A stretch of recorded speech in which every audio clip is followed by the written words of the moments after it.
FPGAs, or Field Programmable Gate Arrays, are pieces of hardware that are reprogrammable. Normally, hardware is static and unchanging. We see this in modern computers in the form of CPUs. Regular CPUs are fairly decent at running through data that is consistent or easily predictable. However, if your CPU fails or was designed incorrectly, all of the time, effort, and money that went into making it may have been wasted. This can be remedied with FPGAs. Before we get into too much about how FPGAs work and what their benefits are, let's run through a bit of history. Back in the early days of computing, hardware was bulky and expensive.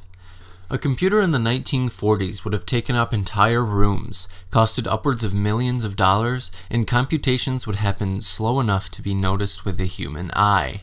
Computers in those days used vacuum tubes instead of transistors, which, while not being the only noticeable size and speed constraint on early computers, they were fairly bulky and slow. As a result, their use would want to be reduced.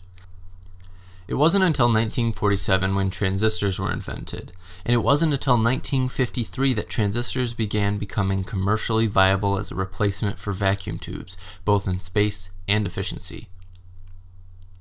With the advent of transistors, hardware started getting smaller, faster, and cheaper. It was these leaps in computational capability that allowed researchers to take a different look at how different types of hardware could be implemented. In 1970, PROM, or simply programmable memory, was created. PROM allowed memory to be set at creation by being programmed. However, this memory would then not be changeable, as EPROM, or erasable programmable memory, wasn't created until 1971. EPROM allowed the memory to be erased with a UV light. This allowed the memory to be written and erased in the field. Once memory could be written and erased on the fly, people began to wonder, what if we could do the same with hardware? In 1975, they attempted to do exactly that. The first programmable logic array, or PLA, was created. PLAs are a series of AND and OR gates assembled in what are called planes. These planes allowed the designers of the chip to program the data paths through the AND and OR gates. Because of this, a wide variety of different circuits could be made with the same hardware. This was a huge idea because instead of having to make specific hardware for every implementation of an idea, we can simply program the data paths to carry out the functionality we want without redesigning a new chip. Unfortunately, these were not reprogrammable, and once the data paths were set, they were unchangeable. Of course, as you may have guessed, this changed in 1984 by a company called Altera.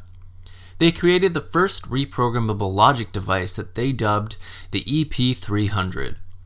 The EP300 allowed its logic arrays to be flashed, similar to how EPROM flashes memory with a UV light. Because of this, customers who bought the EP300 could reprogram their circuits on the fly as needed. This was still an early design and not entirely practical for a wide range of applications. It did, however, pave the way for FPGAs. The first practical FPGA, called the XC2064, was created in 1985 by a company called Xilinx. The XC2064 featured 64 configurable logic blocks that users could reprogram in the field. Not only that, but each gate and data path were also reprogrammable. This was huge because now not only can we make hardware that can be customized based on user need, we can reprogram it on the fly as much as needed at the gate and data path level. Unfortunately, back then, FPGAs were much slower, used a lot more energy, and generally took up more space than static logic circuits with the same computational power.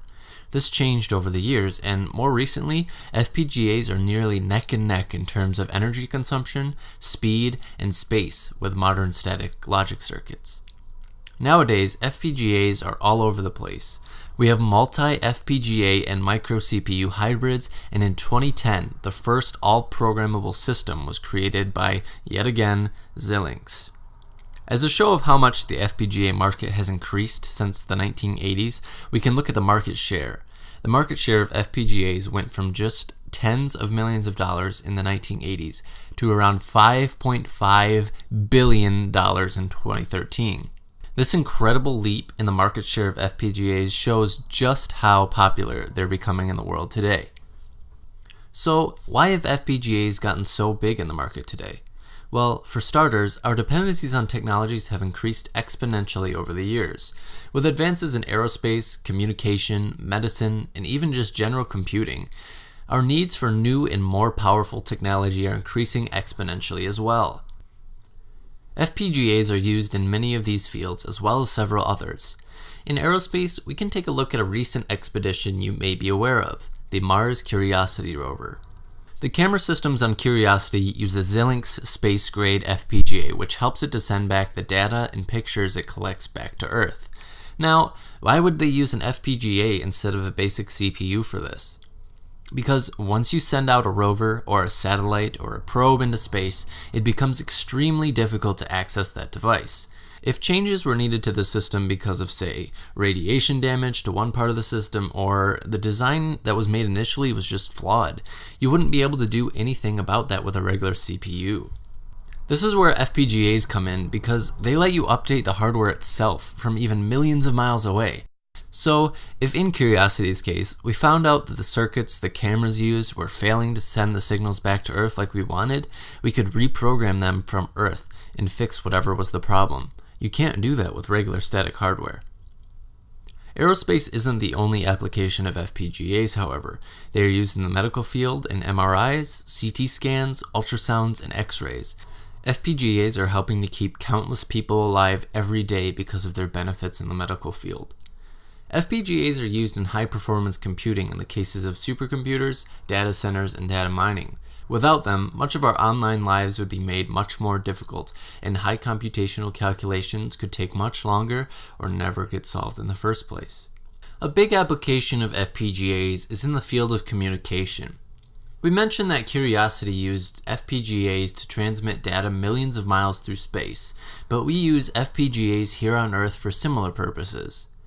FPGAs are very good at signal processing applications because they can adapt to what they're being used for. The word signal can mean any form of communication, and as such, it could be very hard to make a hardware system that can interpret multiple forms of communication rather than being specifically created for one small branch of signal processing. Where FPGAs sweep the ground over regular circuitry is that they can adapt and change. Signals do not remain constant or predictable. Not only that, but communication can come in vastly different forms like visual, auditory, and electronic to name a few. Something like auditory signal processing could be very hard to accomplish with static hardware, as sound is very unpredictable. It can be manipulated and produced in so many ways that attempting to process all of it could be a nearly impossible task with static hardware. However, in 1997, FPGAs were used to do this exact task. A man named Adrian Thompson merged FPGA technology with genetic algorithms, allowing the FPGA to decide which configuration of the FPGA would work best to accomplish sound recognition tasks. It did this, by the way, with extreme efficiency, being almost 5 times more efficient than any human-designed circuitry at the time, using only 30 cells of its 4096 of the Xilinx chip being used.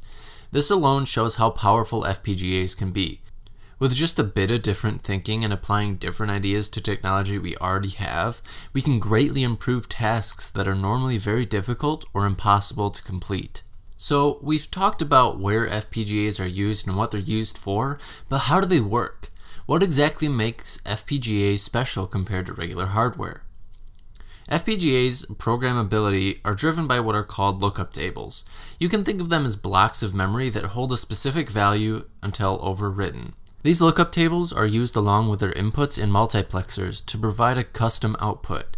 We can see an example of this in the following JLS circuit diagram. As you can see, we have 4 separate flip-flops represented as these squares. Each of these registers have an input, VR1 through VR4, that allows us to write to them. This is slightly different from how real FPGAs work, but this should get the point across. When we want to write to these registers, we need to enable them for writing. Thus, we have this reprogram input. This reprogram input allows the system to stay in the configuration we set until we want to reprogram it again. Once our values are set, the MUX here interprets our input and provides the output associated with the programmed memory blocks. So, let's say we want to implement an AND gate. We can do this in JLS by modifying the signal generator. Since we want an AND gate, we want our output to only be 1 if both input A and input B are the value of 1. If we represent our A and B inputs as a single 2-bit input, we have values 0 through 3 that correspond to our registers. Since we're implementing an AND gate, the only register we want to store a 1 in is R3, since that is the register that evaluates as the result of both A and B being 1. So, in our signal generator, we need to set our reprogram input to 1 so that we can write to our FPGA. Now that we can write to it, we need to figure out what value to store in it. Since our values input is a 4-bit input, we can think of it as 4 separate bits. We want bits 0 through 2 to be 0 while bit 3 is a 1, so that we can store a 1 into register 3 and a 0 in all the others. Our binary number would look like 1000. If we think of this in terms of 4 bits again, 1000 is the binary representation of 8 in decimal. Thus we can set our values input to 8 to give us the desired register values we want in our FPGA.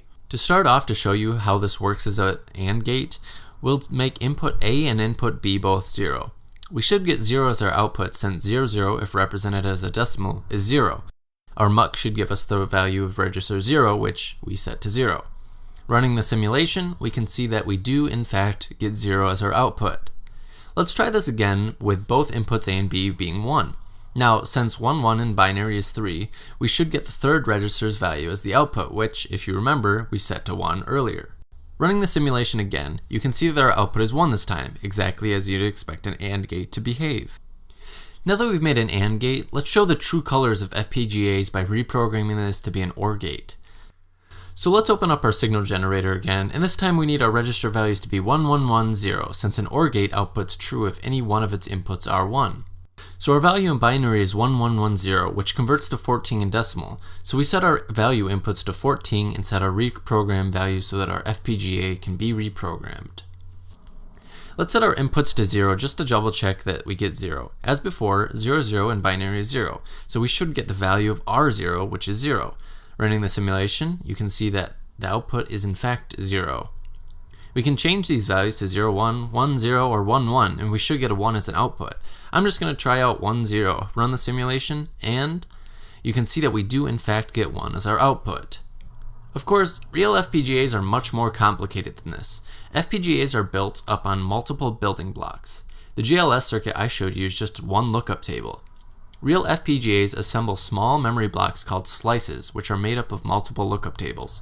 These slices are further put together to form what's called a complex logic block, or CLB. These CLBs are routed to a switch matrix that allows each CLB to feed into every other CLB around it.